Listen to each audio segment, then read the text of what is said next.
আসসালামু আলাইকুম ওয়া রাহমাতুল্লাহি ওয়া বারাকাতুহু নাহমাদুহু ওয়া নুসাল্লি আলা রাসূলিহিল কারীম আম্মা বাদ।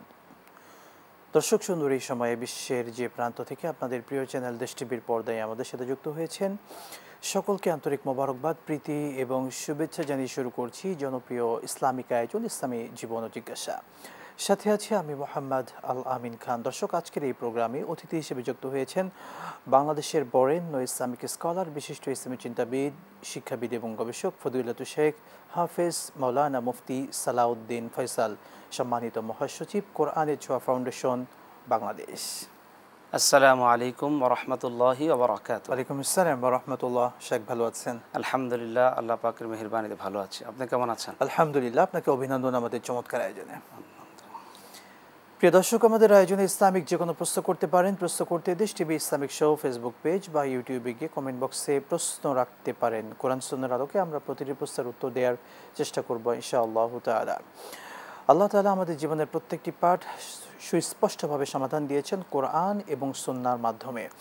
আজকে আমরা কথা বলবো তাহারাত, অর্থাৎ পবিত্রতা। পবিত্রতা খুবই বড় এবং গুরুত্বপূর্ণ একটি পাঠ প্রত্যেকটি মানুষের জীবনে।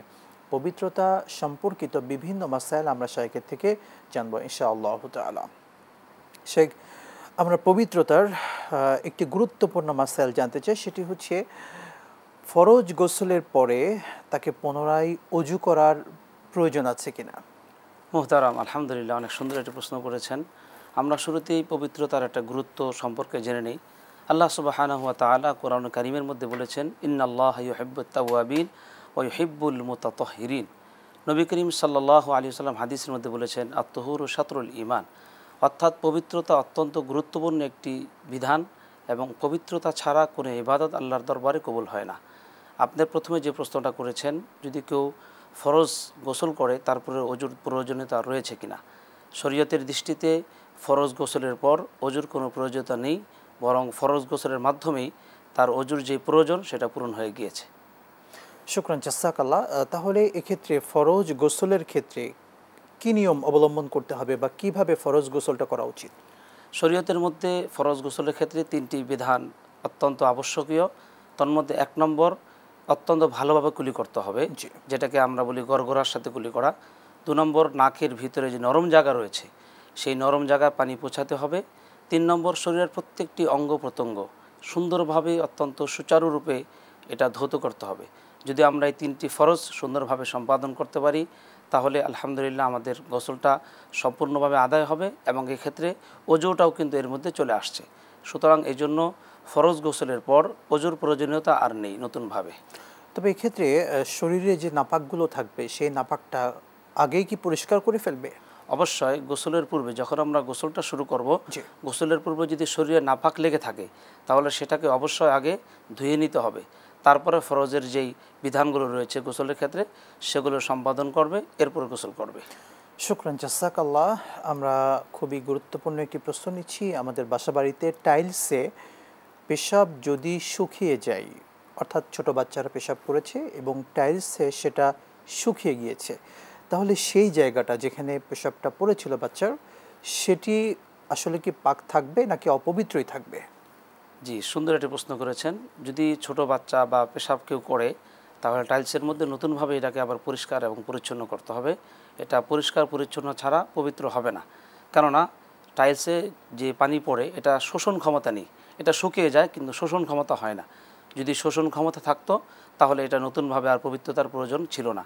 যেহেতু এর মধ্যে শোষণ ক্ষমতা নেই, এই জন্য টাইলসে বাচ্চাদের পেশাব পড়ার পরে সেটাকে পরিষ্কার করতে হবে, পবিত্র করতে হবে। একই সঙ্গে সম্পর্ক আমরা একটি প্রশ্ন রাখতে চাই। আমরা ছোট বাচ্চারা যে ফ্যামিলিতে থাকে সেই বাচ্চারা যে বিছানাতে সবসময় তো তারা ছোট পেশাব করতেই থাকে, অনেক সময় পরিষ্কার করা কঠিন হয়ে যায়, সেই বিছানাটা সত্যিকার অর্থে পবিত্র থাকে নাকি সেটার উপরে নামাজ বা অন্যান্য আমল ইবাদত বন্দিগি করা যায় কিনা?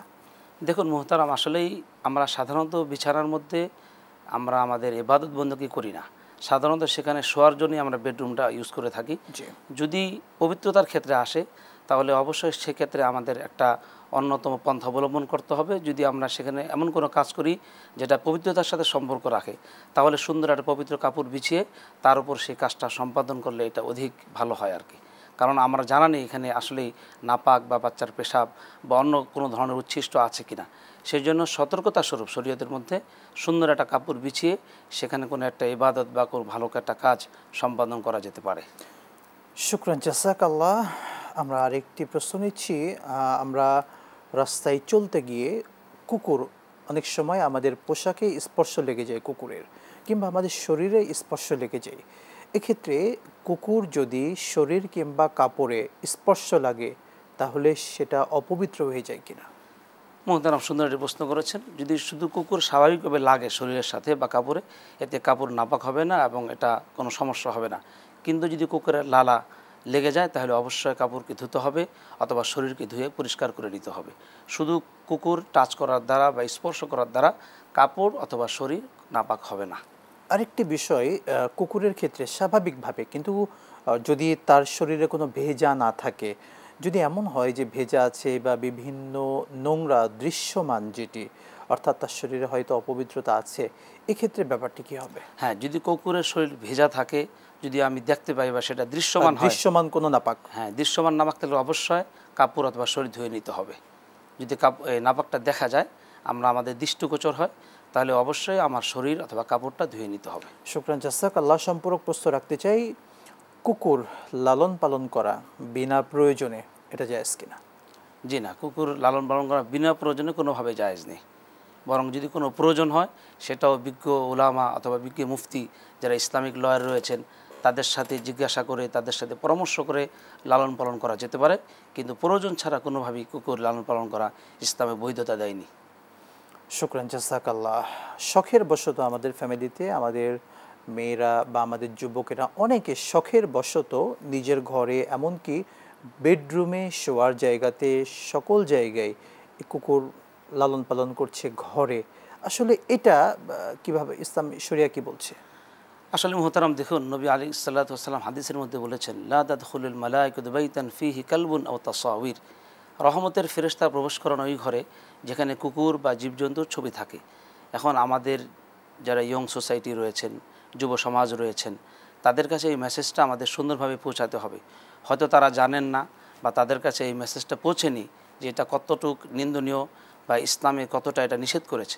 যদি আমরা সুন্দরভাবে সমাজের যুব সম্প্রদায়ের কাছে এই বার্তাটা পৌঁছাতে পারি, এই মেসেজটা দিতে পারি, তাহলে আশা করা যায় তারা এর থেকে অনেক দূরে সরে যাবে এবং এই ধরনের কাজ থেকে তারা বিরত থাকবে ইনশাআল্লাহ। শুকরান, জাযাকাল্লাহ। সালাতের ক্ষেত্রে পবিত্রতার গুরুত্বপূর্ণ একটি মাসালা নিচ্ছি। নামাজে বারবার বায়ু বের হওয়ার একটা সন্দেহ কাজ করে, এক্ষেত্রে তার করণীয় কী হবে? হ্যাঁ, এটা সুন্দর একটি প্রশ্ন করেছেন। এটা অনেকের ক্ষেত্রে হয়, যেটাকে আমরা বলতে পারি অপারগতা, মাযুর। মাযুর ব্যক্তির ক্ষেত্রে শরীয়তের বিধান হলো প্রত্যেকটা নামাজের জন্য সে নতুন করে ওযু করবে।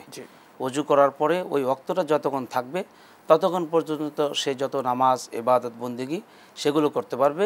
যদি ওই সময়ের মধ্যে নতুনভাবে ওযু ভাঙ্গার কোনো কারণ তার থেকে প্রকাশ না পায়, তাহলে সে ওযু দ্বারা পরবর্তী নামাজের আগ পর্যন্ত সে ইবাদত বন্দেগী করতে পারবে ইনশাআল্লাহ। শুকরান, জাযাকাল্লাহ। আপনার কাছে আবারও আসবো বিরতির পরে ইনশাআল্লাহ তাআলা।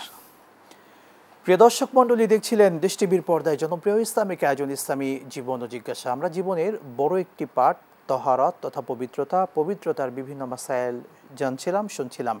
এই বিষয়ে যে কোনো প্রশ্ন করতে চাইলে দেশ TV Islamic show Facebook page কিংবা ইউটিউবে গিয়ে কমেন্ট বক্সে প্রশ্ন রাখতে পারেন, সেই প্রশ্নগুলোরও আমরা উত্তর নেব। নিচ্ছি এ পর্যায়ে ছোট্ট বিরতি, সঙ্গেই থাকুন প্রিয় চ্যানেলের প্রিয় অনুষ্ঠানের।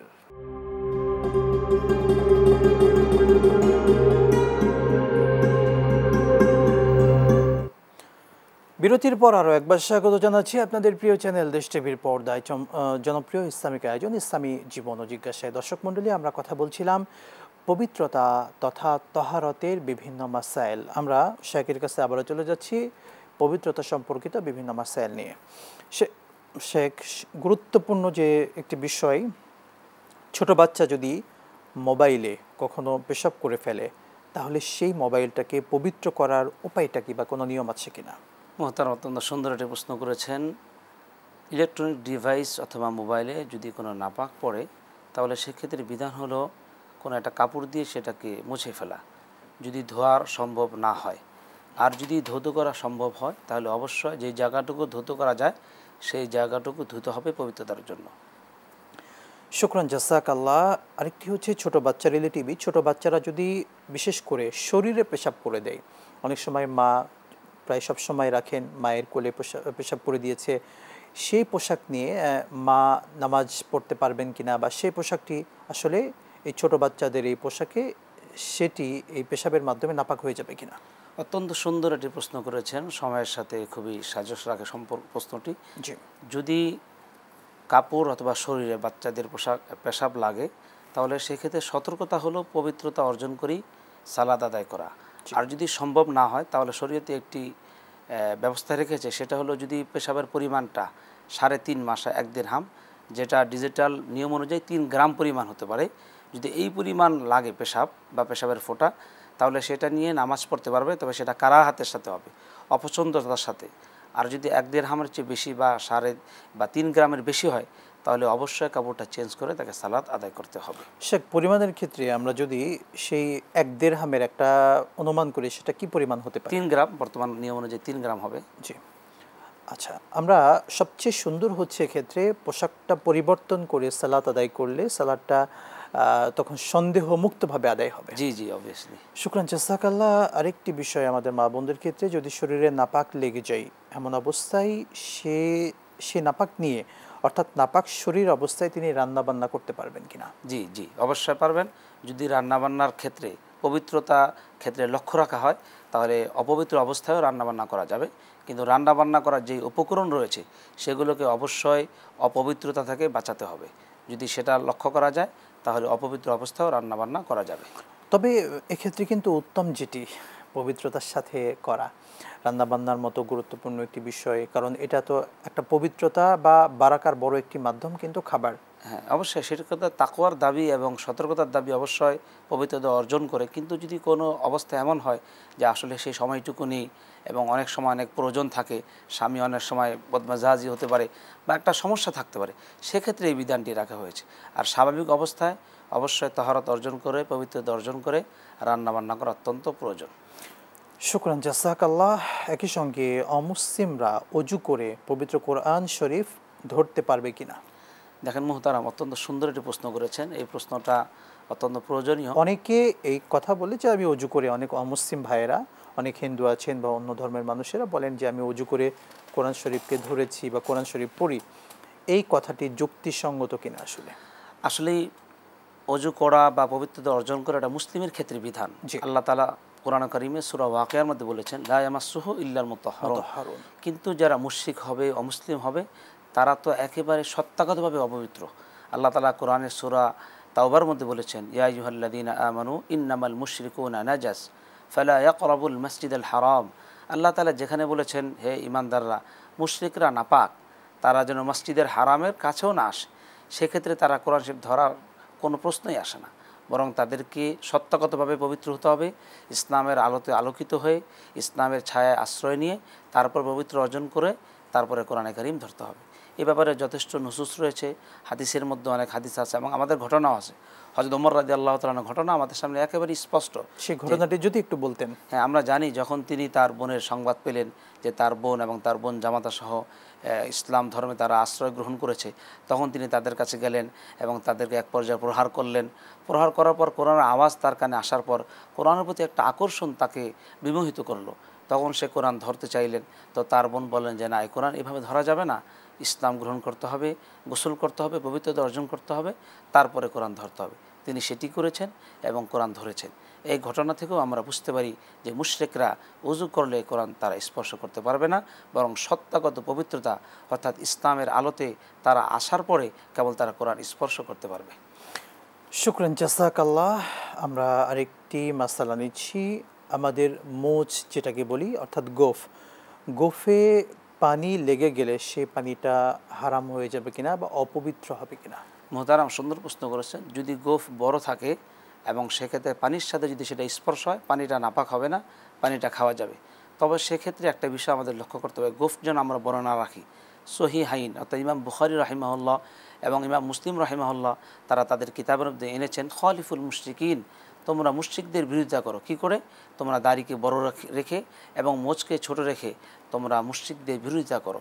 এছাড়া আরও হাদিসের মধ্যে আসছে, সহিহ নাসাইর মধ্যে আসছে, সহিহ ইবনে হিব্বান আরও অনেক কিতাবের মধ্যে আসছে যেখানে রসুল করিম সাল্লাল্লাহু আলাইহি সাল্লাম বলেছেন, যে ব্যক্তি মোচকে কাটবে না, বড় রাখবে, সে আমার উম্মতের দলভুক্ত। কসুস শাওয়ারিব, জি, কসর সাওয়ারে বলেছেন, অনেক জায়গায় অনেকভাবে বলেছেন। অনেকভাবে। তো আমরা এই জন্য যারা মুসলিম অনেককে দেখা যায় যে তারা স্টাইলিশভাবে, তারা একটা মডেলভাবে মোচকে বড় রাখে, এর প্রবণতা এখন অনেকের মধ্যে দেখা যায়। এটা অত্যন্ত নিন্দনীয়, অত্যন্ত গর্হিত কাজ এবং বিবেক বিবর্জিত কাজ। এটা থেকে আমাদের সকলকে বেঁচে থাকতে হবে এবং আল্লাহ নবী সাল্লাল্লাহু আলাইহি সাল্লাম যেভাবে আমাদের আদর্শ তিনি নির্দেশিত করেছেন, সে আদর্শ যদি আমরা চলতে পারি, ইহকালীন এবং পরকালীন জীবনে আমরা সফলতা অর্জন করতে পারবো ইনশাআল্লাহ। শুকরান, জাযাকাল্লাহ। মোট কথা বলতে পারি অসংখ্য হাদিস আমাদের সামনে একেবারে প্রমাণিত। মুসলিমরা দাড়িকে লম্বা রাখবে এবং গোফকে ছোট রাখবে, জি, জি, এটা হলো মূল কথা, সার কথা। জি জি। আমরা আরেকটি মাসালা নিচ্ছি, বিশেষ করে আমরা আমাদের স্মার্টফোনগুলোতে যে অ্যাপে কোরআন থাকে, কোরআনের অ্যাপ, সেই মোবাইলে কোরআন অ্যাপের পৃষ্ঠা উল্টাতে অজু থাকা জরুরি কিনা?